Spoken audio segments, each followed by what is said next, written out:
అదే RTV app వార్తల్ని క్షణాల్లో చదివే అవకాశం ఉంటుంది. ఒక న్యూస్ పేపర్, ఒక టెలివిజన్ ఛానల్ మీ చేతుల్లో ఎప్పుడూ ఉంటాయి. అగ్రత నేతలు చేస్తున్నటువంటి మాటలు మంటలు రేపుతున్నాయి, పరస్పరం దాడులు చేసేంత వరకే వెళ్తున్నాయి.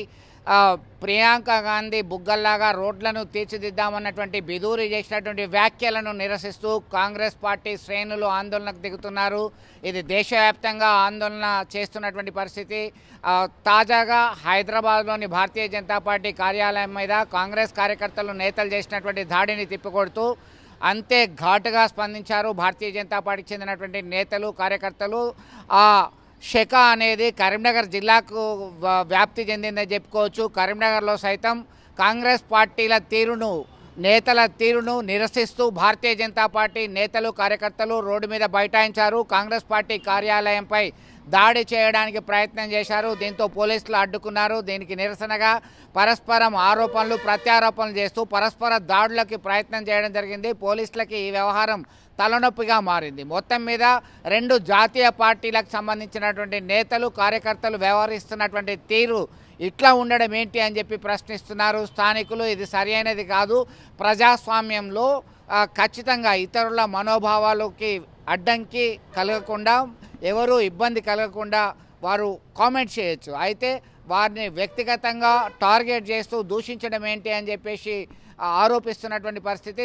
ఇది కాస్త వైరల్గా మారింది. భారతీయ జనతా పార్టీ, కాంగ్రెస్ పార్టీ కార్యకర్తలు, నేతలు పరస్పరం దాడులకు దిగడము, అలాగే ఇతర కార్యాలయాలపైన కూడా దాడి చేయడానికి సిద్ధంగా ఉండడం అనేది సరైనటువంటి వ్యవహారం కాదు అని చెప్పి హెచ్చరికలు జారీ చేస్తున్నారు ఆ పార్టీ అగ్రనేతలు. దీనికి ఒక ఫుల్ స్టాప్ పెట్టాల్సినటువంటి అవసరం ఉంది. పరిపాలన చాతంగానటువంటి ప్రభుత్వాన్ని నడిపిస్తున్నటువంటి కాంగ్రెస్ ప్రభుత్వంలోని కొంతమంది గుండాలు ప్రేరేపించడం వల్ల ఈరోజు బీజేపీ పార్టీ కార్యాలయం పైన దాడి చేయడం జరిగింది. ఆ దాడికి నిరసనగా ఈరోజు కరీంనగర్ కోర్టు చౌరస్తాలో మేము నిరసన కార్యక్రమం చేయడం జరిగింది. ఈ నిరసన కార్యక్రమంలో ఇక్కడ ఉండేటువంటి కాంగ్రెస్ నాయకులకు చెందినటువంటి కొంతమంది నాయకులు దీన్ని ఎట్లయినా విచ్ఛిన్నం చేయాలని, ఇందులో కూడా కాంగ్రెస్ కార్యకర్తలు చొరబడి మేము తెచ్చేటువంటి దిష్టి బొమ్మను మాకు తెలియకుండా వాళ్ళు అంటుపెట్టేటువంటి ప్రయత్నం చేశారు.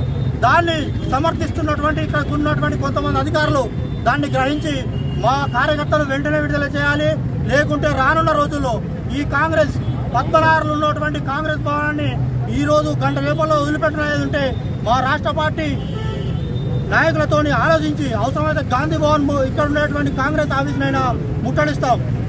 చాతగానటువంటి కాంగ్రెస్ నాయకులు గడ్డ దిగడానికి దగ్గరలో ఉన్నారు. మీరు వాళ్ళకు వత్తాసు పలకాల్సిన అవసరం లేదు.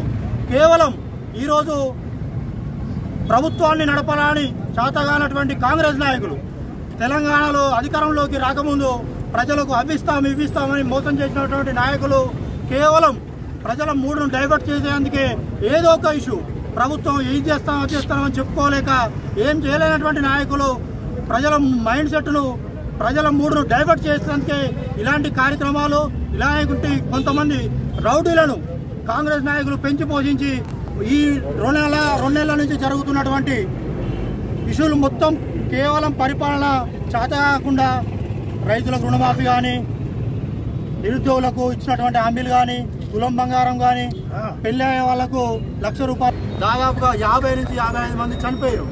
ఇవాళ కరీంనగర్లో కూడా, శర్మానగర్లో ఉన్నటువంటి గురుకులో కూడా 33 మంది విద్యార్థులు అస్వస్థతకు గురై నిన్నటి నుంచి హాస్పిటల్లో ఉంటే కనీసం పరామర్శించలేనటువంటి సోయిలైనటువంటి రాష్ట్ర కాంగ్రెస్ నాయకులు బీజేపీ ఆఫీస్ పైన దాడి చేసి ఈ ఇష్యూను డైవర్ట్ చేసి ప్రెస్ మీడియాలో రాకుండా చేసేటువంటి ప్రయత్నమే ఈరోజు ఈ కాంగ్రెస్ ప్రభుత్వం చేస్తుంది. రేవంత్ రెడ్డి గారికి పరిపాలన చేత కాదు, ఆ కాంగ్రెస్ నాయకులకు కూడా పరిపాలన చేతనయ్యేటువంటి పరిస్థితి కూడా లేదు. కేవలం టాపిక్ డైవర్ట్ చేసి కాలయాపన చేయడానికే ఈ కాంగ్రెస్ ప్రభుత్వం ఇలాంటి ప్రోగ్రామ్స్ చేస్తుందని అంటున్నాం. మరిన్ని వీడియోస్ కోసం ఛానల్ ని సబ్స్క్రైబ్ చేయండి. లేటెస్ట్ అప్డేట్స్ కోసం వాట్సాప్ ఛానల్ ని ఫాలో చేయండి.